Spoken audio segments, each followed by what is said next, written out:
putus. Mungkin beberapa dari kalian pernah mengalaminya. Nah, putus itu adalah contoh kecil dari yang namanya perpecahan atau bahasa kerennya disintegrasi. Nah, itu contoh kecil. Kalau contoh besar itu biasanya menyangkut sebuah negara. Nah, salah satunya mungkin Indonesia. Di masa lalu, Indonesia pernah mengalami banyak gangguan disintegrasi atau ancaman disintegrasi. Nah, ini disebabkan oleh adanya beberapa pemberontakan. Nah, pemberontakan itu dilakukan oleh pihak yang tidak suka dengan situasi yang ada dan ingin merubah situasi tersebut sesuai dengan keinginannya. Contoh kecil dari pemberontakan adalah ketika kalian misalkan di rumah. Nah, kalian di rumah itu terkekang. Nah, kalian tidak suka kan terkekang, kalian ingin hidup bebas, maka dari itu untuk mewujudkan keinginan kalian akhirnya memberontak. Kalian pergi dari rumah dan main. Nah, itu contoh kecil dari pemberontakan. Pemberontakan itu dilatar belakangi oleh beberapa sebab. Nah, atau dalam beberapa bentuk. Nah, yang pertama ada disebabkan oleh ideologi. Nah, yang kedua itu disebabkan oleh yang namanya kepentingan. Yang ketiga adalah disebabkan oleh sistem pemerintahan. Yang pertama, kita akan bahas pemberontakan yang berkaitan dengan ideologi. Tapi sebelum itu, mari kita kupas kembali apa itu sih ideologi. Jadi, ideologi secara sederhananya adalah gagasan atau ide tentang aturan kehidupan yang tujuannya membawa masyarakat kepada hidup yang ideal atau sempurna. Nah, bagaimana sih? Yaitu hidup yang adil, damai, dan juga sejahtera. Berbagai negara itu menerapkan ideologi yang berbeda-beda. Contoh, ada yang menerapkan liberalisme, di mana masyarakatnya menghendaki adanya kebebasan. Ada sosialisme, di mana beberapa hal dan beberapa alat produksi itu dimiliki secara bersama-sama untuk kepentingan masyarakat. Dan versi ekstrim sosialisme yaitu ada komunisme. Di situ menghendaki hidup yang setara, manusia harus mencukupi kebutuhan satu sama lain dan harta benda itu dimiliki secara bersama-sama. Dan juga ada pan-islamisme di mana negara itu menerapkan nilai-nilai Islam. Nah, Indonesia sendiri itu menerapkan ideologi Pancasila. Nah, bagaimana ideologi Pancasila itu bisa mewujudkan masyarakat yang ideal? Nah, itu sudah tertuang dalam sila-silanya. Yang pertama, kalau negara ini mau ideal, harus berketuhanan, harus beradab, harus selalu bersatu, harus selalu bermusyawarah, dan juga harus adil. Pemberontakan yang berkaitan dengan ideologi yang pertama itu adalah pemberontakan PKI Madiun pada tahun 1948. Nah, pemberontakan ini dimotori oleh Amir Syarifuddin dan Musso. Nah, ini berawal ketika Amir Syarifuddin lengser menjadi Perdana Menteri dan berkeinginan untuk menjatuhkan Perdana Menteri selanjutnya yaitu Muhammad Hatta. Nah, dalam usahanya dia membentuk yang namanya FDR, yaitu Front Demokrasi Rakyat, yang terdiri dari beberapa partai-partai berhaluan sosialis dan komunis. Nah, tujuan dari FDR ini adalah melunturkan wibawa pemerintah atau melakukan propaganda-propaganda untuk mempengaruhi masyarakat supaya pemerintah itu terlihat jelek. Nah, Amir ini dibantu oleh Musso, yaitu tokoh komunis Indonesia yang baru pulang dari Uni Soviet. Nah, Musso mengusulkan agar partai-partai yang tergabung dalam FDR itu melebur menjadi satu, menjadi PKI. Dan akhirnya dia membentuk yang namanya Politbiro untuk melancarkan aksi-aksinya untuk mewujudkan negara komunis. Nah, pusatnya itu ada di Madiun. Nah, salah satu usahanya juga yang paling ngeri adalah mempengaruhi militer atau TNI. Nah, akhirnya di tubuh TNI itu terpecah, yaitu antara yang pro pemerintah dan pro PKI. Nah, hal ini memunculkan persaingan dan akhirnya meletuslah bentrokan, yaitu antara Divisi Siliwangi dan Divisi 4 yang pro PKI. Nah, Divisi 4 ini bisa ditekan oleh Divisi Siliwangi hingga ke Surakarta.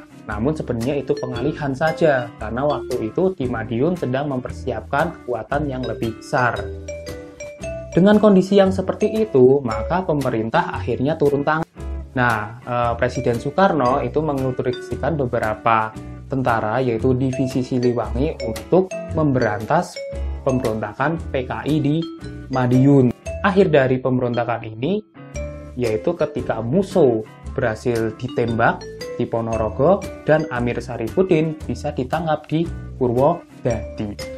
Nah, pemberontakan yang berkaitan dengan ideologi yang kedua adalah pemberontakan DITII, Darul Islam, Tentara Islam Indonesia, yang dipimpin oleh Kartosuwiryo di Jawa Barat.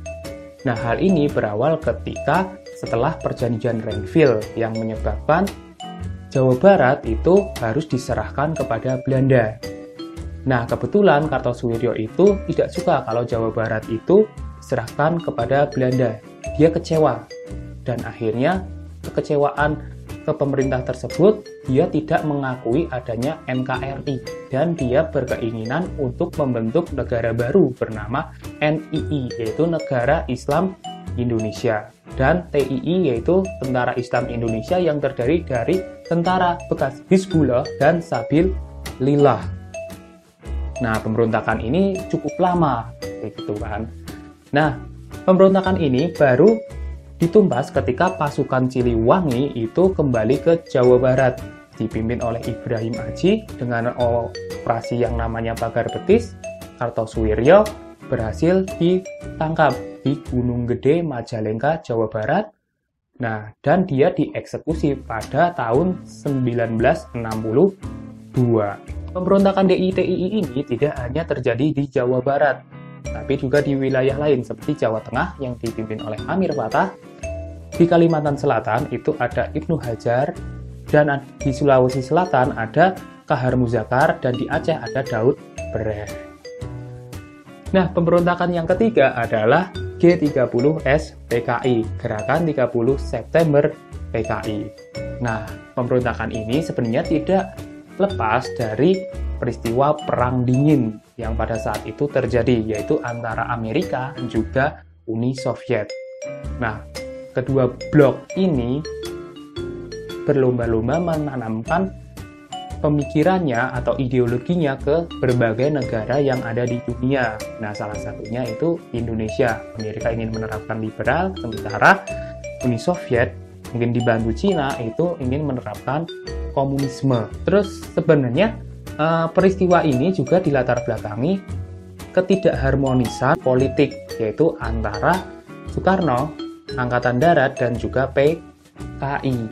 Selain itu, di Indonesia sendiri itu juga terjadi politik yang sedang panas-panasnya, yaitu antara PKI dan juga Angkatan Darat, yang kebetulan itu di pemerintahan dan juga di parlemen. Mereka saling merebutkan kekuasaan. Terus kondisi semakin memanas ketika terjadi konfrontasi antara Indonesia dan Malaysia.